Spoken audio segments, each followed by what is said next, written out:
So I really appreciate how you picked out three things that really line up with with sort of what we do here and with how you operate. So that's cool. Well, thank you, and I appreciate that. And yeah, I guess yeah, it's interesting. I didn't think of it that way, but as you say it, I'm thinking, okay, these are things that I highly value Yeah. Yeah. in workshops, interactions, coaching, whatever it might be. Yeah, this to me is really important, and it's and to me one of the keys to unlocking success in these interactions. Welcome again to It Doesn't Take a Genius, conversation with introspective perspectives and pithy points of view. Here are your hosts, my friends, Max and Marty. I think that's Mark and Mike. Yeah, whatever. Ramsey! Oh, Marshall, happy anniversary. happy third anniversary to you. That's right. I don't know what the third anniversary is. Is that tinfoil, gravel? What's the? I believe it's paperboard. Okay, paperboard. Yeah, OSB strand board. Yeah, for the third anniversary. Yeah. Oh, yeah. Gifts in the mail. Yeah, it's hard to believe that we have. I mean, this is truly consistently once a week for the last 3 years. That's crazy. I can't believe that we've done that. So, I'm patting ourselves on the back. Oh yeah. You had what, 3 children in that time span? I don't even know what's happened. It's the pandemic hazed everything, and we should say that that this was one of the cool things that came out of a lockdown for us is we had free time, and we realized we were keeping our skills sharp by talking to each other, and we were helping some other folks. So I actually, Mike, I think I told you this, but I met with a friend who is a senior pastor for a pretty good sized church, and it was just after you and I had parted company, and I was like, oh, you know what, I should have introduced you to my friend Mike Marshall. He goes, Marshall, so he was very disappointed. He's been sharing us with his leadership team. So hi, Dale's Church, great to see you.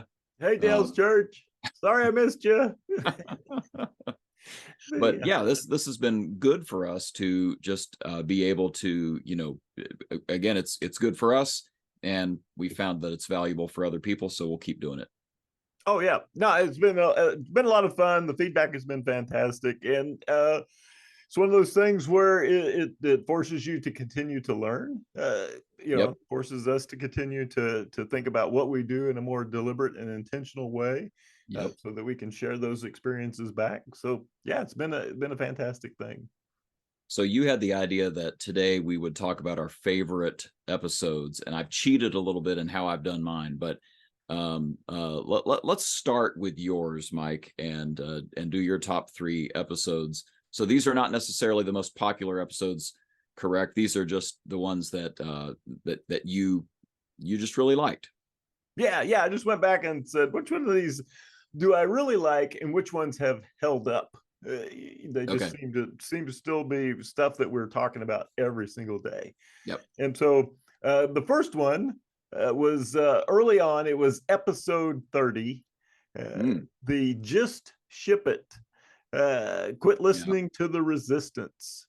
Yeah. And we were in that particular episode, we were talking about the resistance, the lizard brain that hates change, that keeps you from moving forward.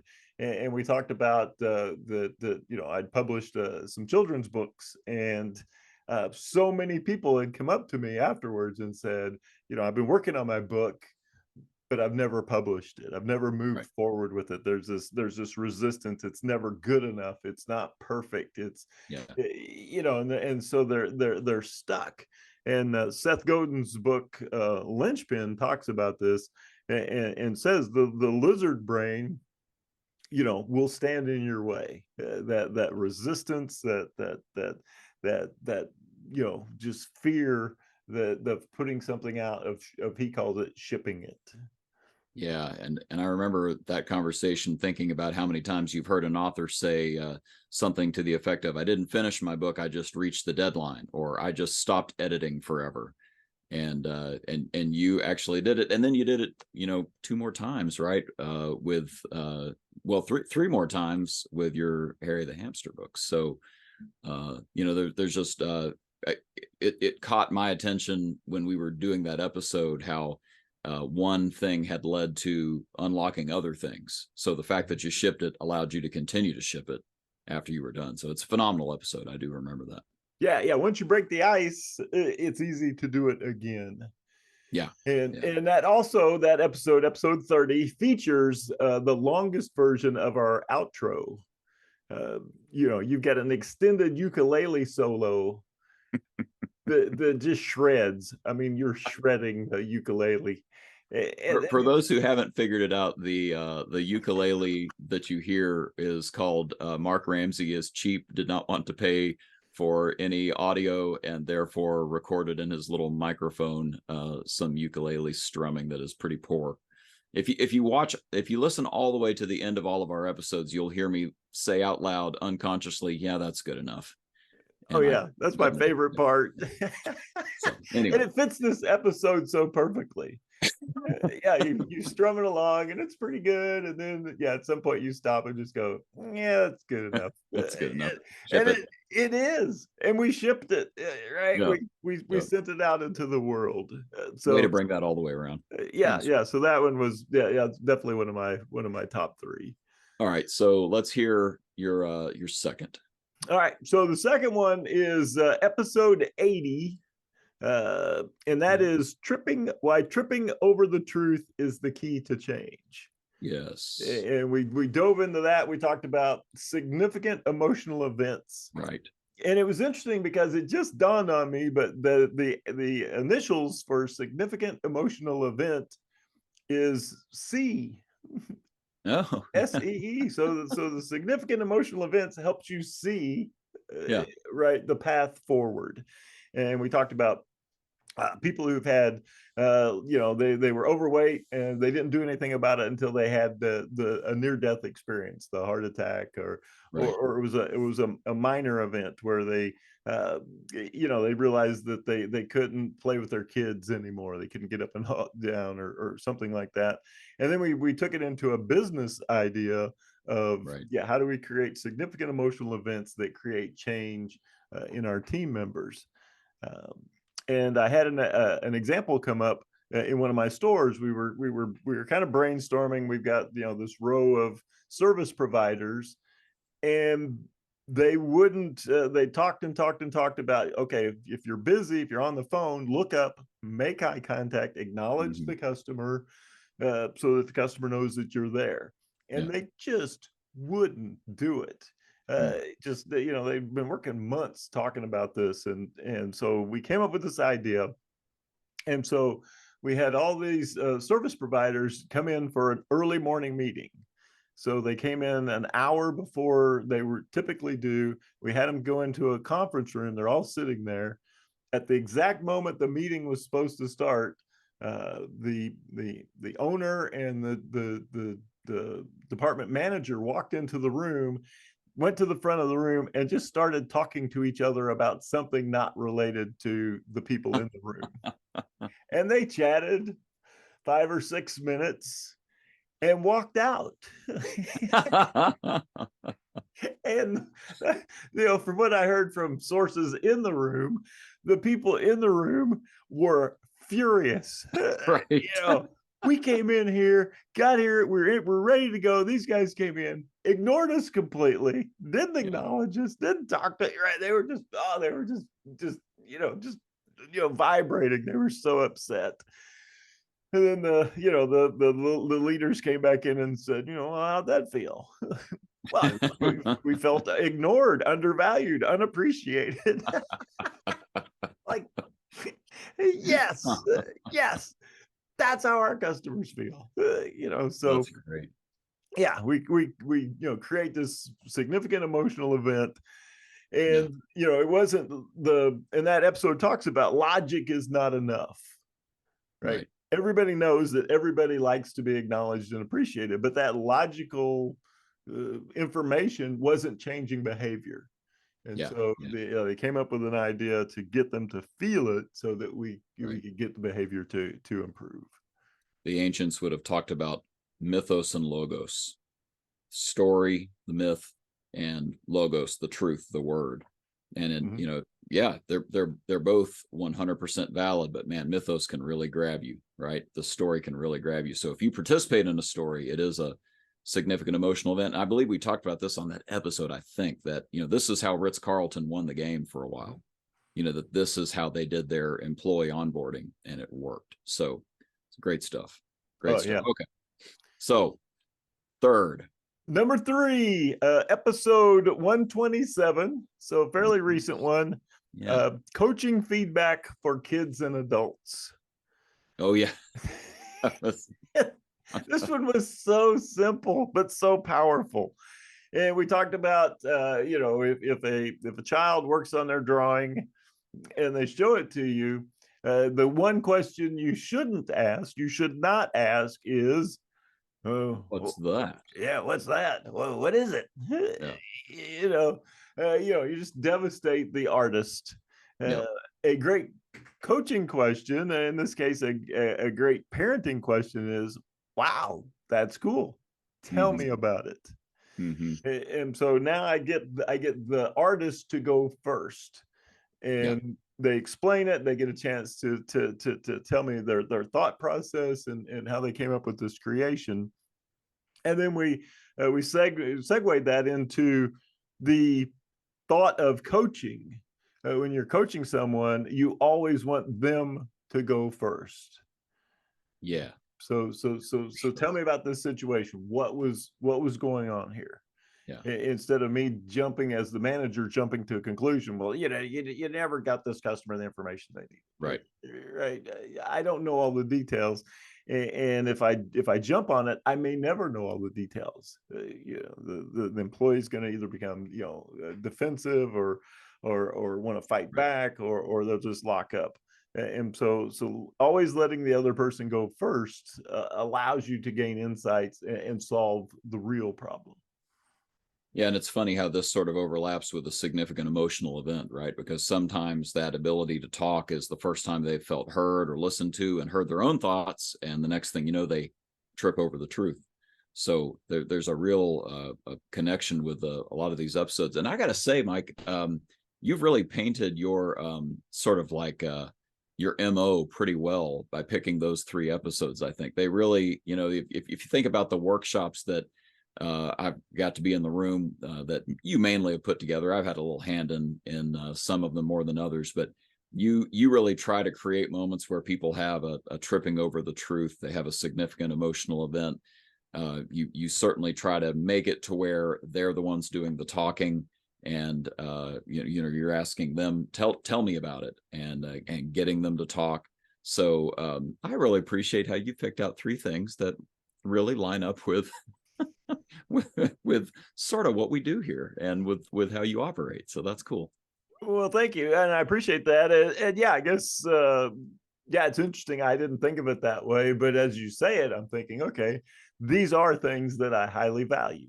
Yeah. In workshops, interactions, coaching, whatever it might be. Yeah, this to me is really important. And it's and to me one of the keys to unlocking success in these interactions. Yeah. Well, you know, you came up with the name It Doesn't Take a Genius. And I think the 3 things you picked out, I mean, I get it. It doesn't take a genius, but it takes somebody being very intentional about trying to help people. And that's what you've spelled out there for me. So anyway, I think that's really cool. Really cool. Well, thank you. Thank you. All right. So you've picked 3. I have. And I should, I'm going to start this by telling you our 3 most popular episodes. So according to our listeners, both of you, we know that our number 1 most downloaded episode was our 2-year anniversary special. And that's for obvious reasons, because we interviewed Lynn Guerin, who was essentially the man that coached John Wooden, the UCLA coach, the Wizard of Westwood, right? Is that what we call him? Yeah, the Wizard of Westwood. He tapped Lynn to basically create the training curriculum from Wooden's work. And it's a little bit of a longer episode, but it is incredibly touching and really gets to the heart of who Coach Wooden was and sort of the impact that he left. It's really a fascinating episode. Number 2, Mike, your dearly beloved YouTube channel, The Lockpicking Lawyer. You picked out some lessons from The Lockpicking Lawyer. I don't think I'm even going to explain what that means for those who don't know, but you should definitely go back to episode 86. So Coach Wooden was episode 104. Episode 86 is the lessons from the Lockpicking Lawyer, messages to your tribe, of which Mike is a member of that tribe.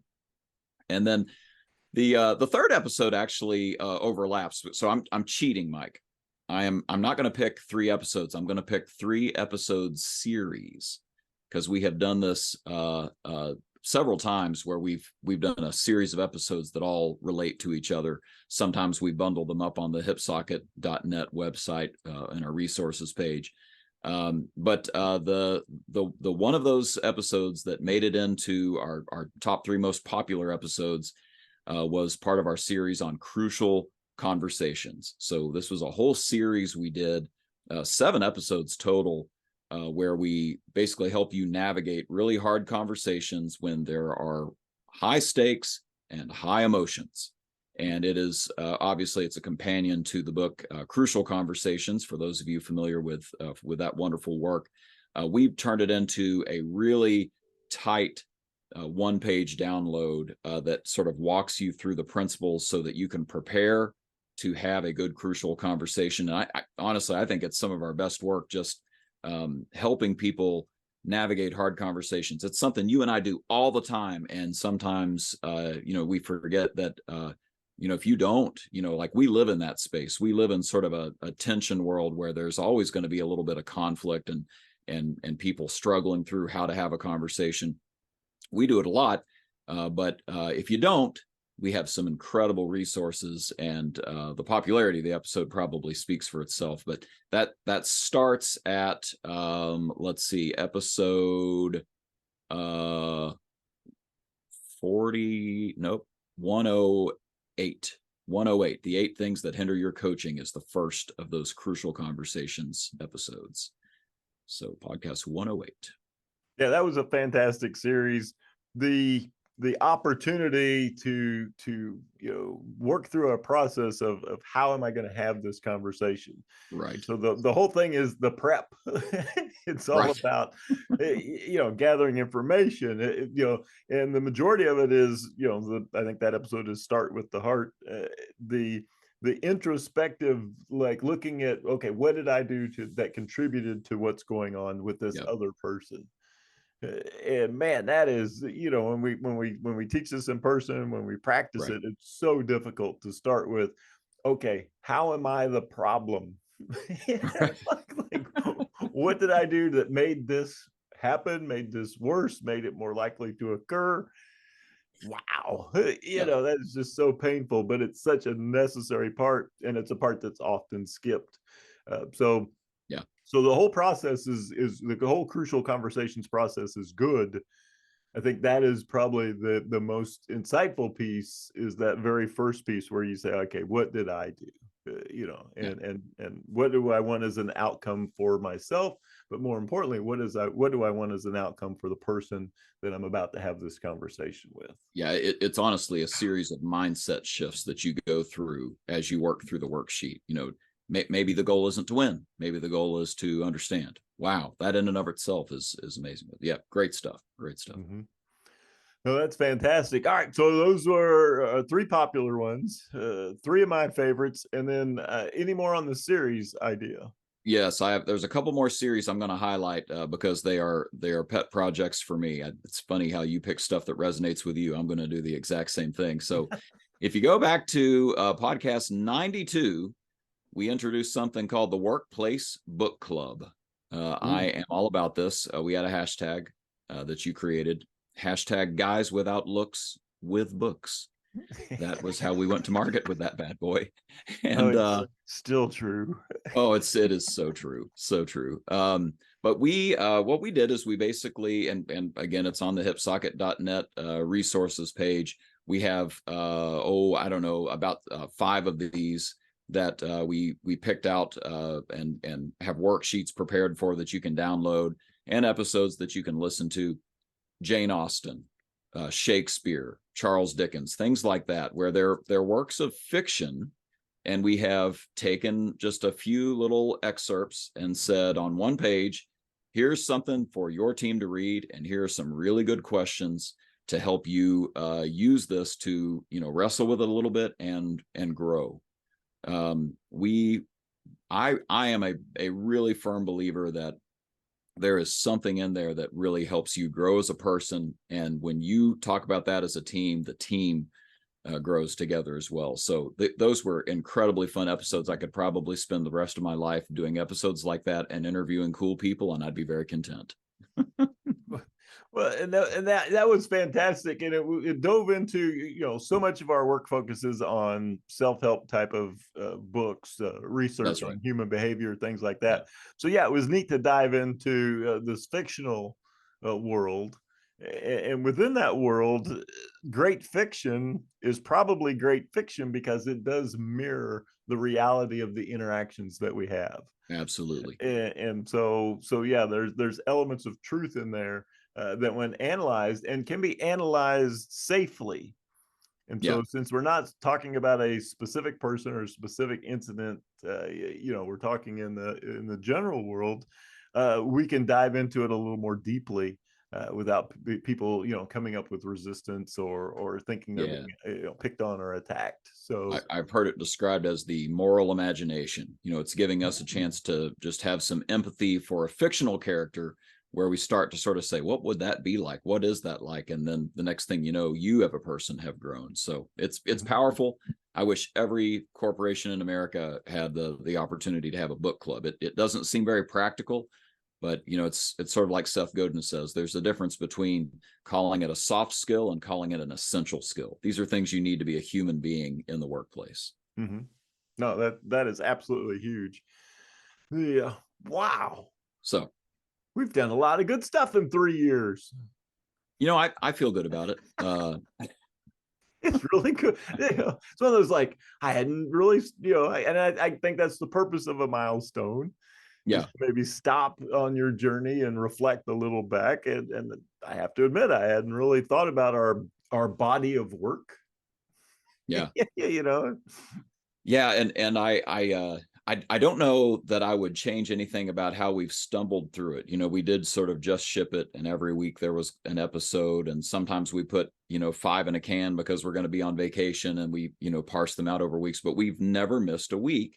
And I'm actually quite proud of that. And there's enough in our back catalog, Mike, that, we were approached last week. Somebody wanted this episode where I had talked about Odysseus. I had no memory of talking about Odysseus. I don't want to tell you how much time it took me to locate this, but for what it's worth, thank you to Chris, one of our listeners. We did find that if you go back to episode 49, you'll get a series on Plato. In Plato's Republic, he has 8 qualities of a leader. And in the midst of that, I mentioned Odysseus whacking a guy with I believe like a mace or a stick or something, who is ugly, and everyone cheers. And there's a leadership lesson in that. And it's not the one you think in our day and age about how he's mistreating somebody. It's actually the opposite. So it's we've done so much that we actually have stuff that we've forgotten about. And that's cool. I think that's really neat. There's enough good stuff out there that we can do this forever. And there's always good content for people to find value. Oh yeah. As you're saying that, I'm thinking we're truly Renaissance people. We got everything from Dude Perfect and the lock-picking lawyer to Plato. Right. like that is a wide range of topics. That's very fair. Right. and by the way, another episode coming soon after this one airs, I think, because I believe when this one airs will be I will have just gotten back from my Dude Perfect arena event. So stay tuned. The family and I are going. We'll try to take pictures and video. I don't know what's allowed, but stay tuned. We're going to try to have a debrief about what makes Dude Perfect perfect. So Oh, yeah. Yeah. And the interview series is ongoing right now. Yeah, so fun. Yeah, you've got a couple of great interviews. We've got an amazing thought leader coming up as well. So yeah, the interview series, the Dude Perfect update, just a lot of good stuff to tune into. Man, I have appreciated this self-promotion. You know, let's do this every now and then, you know? Yes, shameless self-promotion. Absolutely. I'm for it. You know who doesn't ever really shamelessly self-promote us and more just kind of digs at us a little bit? The backbone of this operation, the voice of gravity, Mr. John Wolf. Yes. Take it away, Mr. Wolf. And that, I guess, is that. It doesn't take a genius. No rights reserved, nothing trademarked, copyrighted, or even original. Feel free to give it to anyone, anytime, using any and all media formats. Warning, Mark and Mike may or may not make another one. I'm your announcer, and I did not get paid a nickel to do this. They won't even let me tell you my name. So, until next time, if there is a next time, stay safe, be well. That's good enough.